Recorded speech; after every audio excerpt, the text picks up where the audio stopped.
Oasis Audio presents Glamorous Illusions by Lisa T. Bergren, read for you by Jamie Draper. Part 1, The Call. Chapter 1, Montana, 1913. Cora. As the locomotive reached the train station, I strained so hard to see my folks that my eyes hurt. I looked left and right, but the town was as sleepy as always. It wasn't as if I had to search for them among throngs. I saw no one but old Clifford Miller across the street, climbing into his wagon with some effort, and Susan Johnson entering her hardware store. Likely just late, I decided, making my way forward between the seats before we had fully stopped, then climbing down the steep steps to the wooden platform. "Miss?" asked a man's voice behind me. I turned in surprise, holding my hand up to my old hat as I felt a pin slip, and then, embarrassed that I'd forgotten to even look for it, took my valise from the conductor's hand. "Thank you." The railroad man looked beyond me to the vacant platform and street. "Someone coming for you, miss?" I nodded eagerly. "Yes, my parents. They must have been delayed. They'll be along shortly." A long whistle sounded. Not that there was anyone around to rush aboard. Protocol, I supposed. That whistle, usually heard from 3 miles distant, was a part of all my childhood years. A warm sense of home filtered through me, making me smile. The man lifted his brows and nodded back with a curious smile as the train began to chug into motion. "Good day, then." "Good day," I returned, watching as he stepped aboard the steps and disappeared inside the train. The train station, little more than a water tower, a platform, and a tiny hut of a shelter, was in the center of Main Street, which was all of 2 blocks long. I shaded my eyes and looked to the massive mountains beyond the station, which were a pale blue in the afternoon sun. Dunnigan had once been a gold rush town, established to supply the miners who had streamed into the mountains seeking their fortune. But it had seen its heyday come and go. Now the buildings were in need of paint, and half the storefronts were abandoned. These days it existed solely to supply the local farmers who stubbornly eked out an existence on the prairie in the shadows of the Rocky Mountains peaks, farming and ranching. But oh, did it feel good to see those mountains again. I closed my eyes and lifted my face to feel the cool breeze coming off them down to us on the eastern plains. The feel of it, the scent of pine and sage and dust, all were of home. I craned my neck again, eagerly looking down the road in the direction Mama and Papa should be coming from. But no one was on the road, and I could see a good mile before it disappeared over a hill. Mr. Miller, with his balding head, giant flapping ears, and sagging jowls, pulled up alongside the platform. "Well, if it isn't Cora Deal," he said with a smile. "Welcome home, girl." "Thank you, Mr. Miller. I don't suppose you've seen my folks today, have you?" A stab of anxiety shot through me. What if something was wrong? "No, miss. Drove right by your place on the way in.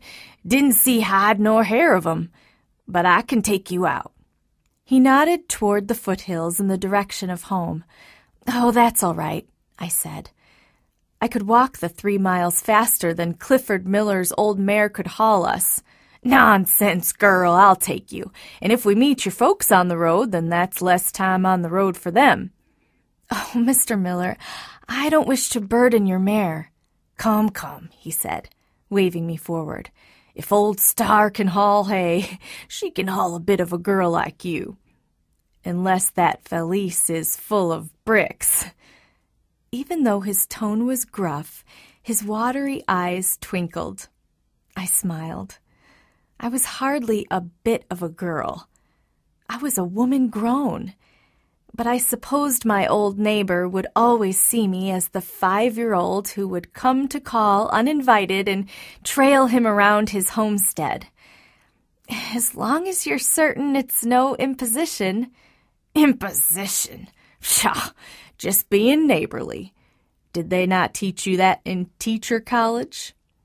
He reached over across the seat to take my hand as I clambered up. I met his teasing grin. No, we didn't cover that particular subject, he said, flicking the reins. We moved out down the road.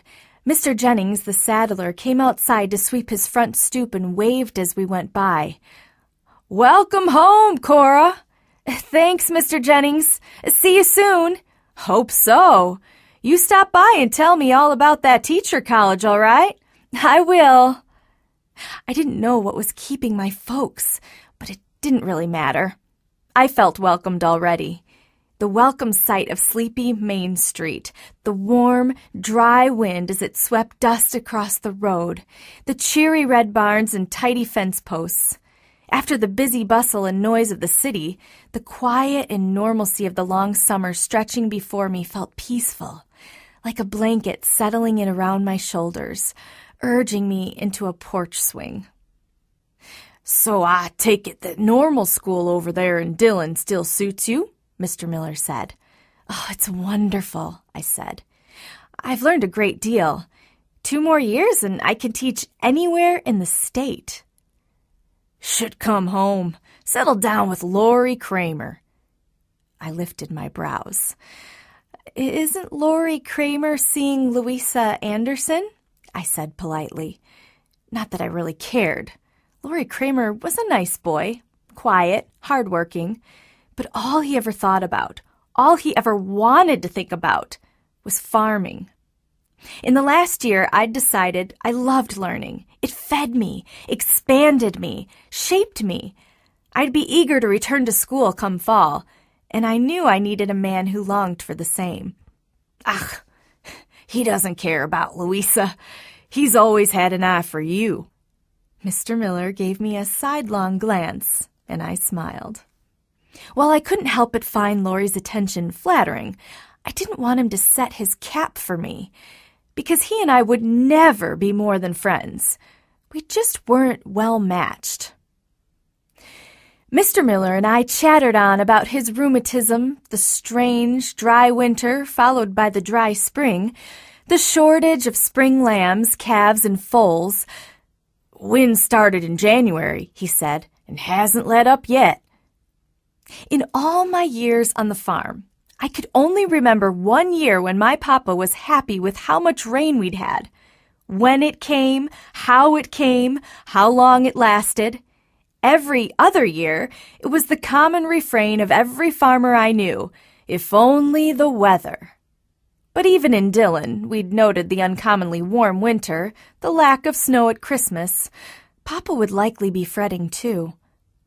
I squinted my eyes, trying to see the house now that we were over the hill and about a half-mile distant.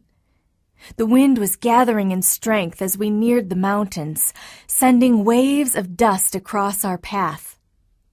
All along, I was certain we'd meet up with my folks, and with each bend in the road, I grew more anxious. My heartbeat accelerated. Something was wrong. Or was it simply my imagination running wild? I thought back to the last time I heard from my mother, a letter 2 weeks ago with the ticket enclosed. Perhaps they had never gotten my reply confirming I'd be on this train, on this day. That was likely it. Everything was fine, just a misunderstanding. But the words inside my mind didn't match the fear gathering in my chest, making me fight for breath. They'd know I would be on that train. They'd expect me. Today. An hour ago. As we neared the farm, I could see the wagon was pulled up to the house, sugar beet ready for a run to town. So what had kept them? Mr. Miller gave me a sidelong glance. He had fallen conspicuously silent. At last we turned onto our farm's long lane, and I could bear the slow pace no longer. "Please, stop the wagon, Mr. Miller. I need to get out." "Just a bit farther, Cora. I'll deliver you to your stoop." "No," I said, shaking my head. "Please." When he only frowned, I half stood and jumped to the ground, even as he abruptly pulled back on Star's reins. I was out and running before he came to a full stop, tearing down the lane as if a mad dog were after me. I lifted my skirts and ran across our yard and into the house. "Mama," I called, opening the door. "Papa?" The house was quiet. I turned and saw that Mr. Miller was only halfway up the lane. I ran across the yard to the barn, hesitating at the door. I peered into the dark recesses. "Papa?" That was when I glimpsed her, my mother, weeping over my father, who was sprawled over the straw-strewn floor of the barn, his neck and head in her lap. He looked semi-conscious, deathly pale. "Cora?" Mama asked, looking up at me, her face red and blotchy. "Oh, Cora, I didn't know what to do." She sobbed. She reached out to me, and her expression was so full of raw need and fear. I brought a hand to my chest as I sank to my knees beside Papa. He was breathing, but his eyes were wide and vacant, and his hand was so cold. "Cora," Mama said, "please, baby, take Sugar Beet and run for the doctor." Chapter 2. Cora. In a stupor, I ran to unhitch Sugar Beet, then hurried her back into the barn to throw my old saddle over her back. I glanced at Papa again, and with shaking hands reached under Sugar Beet's belly for the strap, then cinched it tight. I mounted and trotted past my dazed neighbor, who was frowning up at me in confusion. "Going for the doctor," I shouted. "Papa's in trouble. Will you stay with them?" Mouth agape, Mr. Miller nodded once, and I was off. I made it to town in a quarter of the time it had taken Mr. Miller to travel the same road, and Doc Jameson followed behind me on the way back, coming at a good clip in his smart buggy.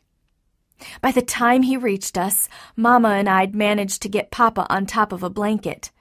And once Doc Jameson gave us a nod of approval, together we moved him into the house. We were fortunate that Papa was a slight man, nothing but lean muscle and bone. I'd met his height before I was 13 and outgrew him by a couple inches by the time I turned 14. "You grow as fast as the weeds in my fields," he'd tease me. But he also encouraged me to stand straight. "Never stoop, Cora. Nothing finer than a woman as lovely and straight as you, with her head held high. My own Lady Liberty," he called me. "My elegant girl." "Please don't let him die, Lord. Please. Please, please, please," I prayed, as I'd been praying ever since I left the barn to fetch the doctor. We set Papa on the sagging bed, the same bed he and Mama had bought when they arrived here 19 years ago. Our house wasn't much, and it felt smaller than I remembered, but it was as tidy as ever, and I found the sameness of it comforting. Mama sat beside Papa holding his hand as Doc Jameson continued his examination. Mr. Miller went to the front window, gazing out with a sober expression on his face, worrying a handkerchief in his hands. And I stood in the corner, watching the doctor's expressions as he listened to my father's heartbeat through his stethoscope and then timed his pulse by pinching his wrist and keeping track on a pocket watch. Papa seemed to be sleeping now, his face relaxing and seeming even more lopsided than it had been when I first arrived. Doc Jameson looked up at Mama and then over at me. His brows lowered. "Best take a seat, Cora. You look as white as a new snow. Don't want you kneeling over in a faint." I obediently sank beside Mama on the bed. "Tell us," I urged him silently as he seemed to gather his thoughts. "Out with it." Alan's had a stroke, Doc said with a grimace. Now I can give him some medicine, but mostly we simply have to wait it out to see how much he'll recover. Some folks make a full recovery, go on to live out a long, full life. Others are partially incapacitated. And still, others suffer another stroke that takes them. I frowned. I couldn't imagine my papa. So strong, so virile. Now, so incapacitated. I looked from his slack face to his wet pants, then away, embarrassed for him. Being stuck in bed or a chair would kill him, even if another stroke didn't come hunting him. He loved to work hard, day in and day out, with the animals, in the fields. Numbly, I stared at the kitchen table, where we'd shared so many good meals, laughing and talking. I could picture him there, at the head, his eyes crinkled up as he smiled, a big gap between his teeth, the way he pounded the table when he laughed. Doc Jameson rose, went to the sink, lifted the water pump lever once, and then let the meager trickle partially fill a cup. Then he poured some powder from an envelope into it, swished it around, and moved back to Papa's bedside. "Help me get him up, Alma," he said to Mama. She did as he asked, but she'd said nothing since I'd returned, only stared with wide, frightened eyes, her thin fingers to her lips, and moved like a wooden puppet pushing through one task and then the next. They managed to pour the mixture down Papa's throat, raising him and thumping on his chest when he choked, coughed, let it dribble down his chin and neck. I wondered how much of the medicine reached his gut. But Doc Jameson seemed unperturbed. Maybe he had figured that a certain amount would be lost and had accommodated for that in what he'd measured. Or maybe giving him medicine at all was a stage act, designed to give me and Mama a measure of peace. "Please, Lord, please, please, please." "Cora," Doc said, gesturing me toward the kitchen. I'd known the man all my life, just as I did nearly everyone else in the town. Doc had been in this house the day I was born, had delivered me into the world. He wrapped his arm around my shoulders as we walked to the window, and his touch felt like a comforting uncle's. Mr. Miller had left, mumbling something about informing the pastor back tomorrow. Even now, his wagon was turning left out of the lane, making the journey back to town behind the old horse that was more than ready to be put out to pasture. But bless Mr. Miller's soul, he was trying to help, trying to do something for us. "Cora, I'm glad you're home," Doc said in a whisper, glancing past me, back to my mother. "This has been quite a shock for Alma." I nodded. "You need to be strong for her, Cora. She'll need you now more than ever." I glanced up at him. "But Papa..." The hope died in me as Doc slowly shook his head, his eyes full of pain and sorrow. "I can only do so much for him, Cora," he whispered, glancing over my shoulder toward Mama. I wanted to sink to the wooden floor and weep. I had trouble breathing. "But he's only 48, I gasped out. Plenty of men died young, but not men as strong and virile as my papa. Doc simply stared back at me with his gray eyes, waiting me out, his lips clamped in a sad line, his eyebrows peaked in the center. "How long?" I managed. "A day, maybe 2, he whispered back. "Why not tell her?" I asked, finding breath in my fury, grasping for strength. "Because she needs to hope. Every family needs hope, and every family needs someone prepared to cope if the worst happens.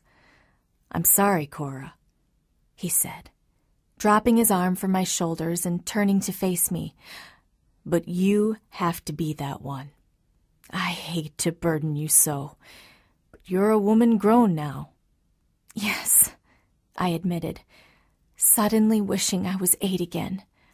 Yes, fine, I understand. So we are to simply wait? He took a deep breath and straightened. I'll return in the morning. If he survives the night, who knows? He offered a tentative smile. I took a breath. So we need only to get him through the night. He shook his head slowly, caution in his eyes. It's often a mercy if the Lord chooses to take them sooner than later. How can you say that? I said, my voice rising, sounding foreign, strangled. I turned toward him. Get out! Get out! He stared at me as if I'd gone mad. Now, Cora, he said, glancing toward Mama with concern, waving his hands in an effort to settle me. I opened the door. My father is going to make it through the night, I said. Come tomorrow and see for yourself. He licked his lips and then reached for his hat, tucking it atop his silver hair. He gave me a long, compassionate look. I'm sorry, Cora. I inhaled a stuttering breath, trying to calm myself. Thank you kindly for coming to see to my papa, Doctor. He turned and walked out.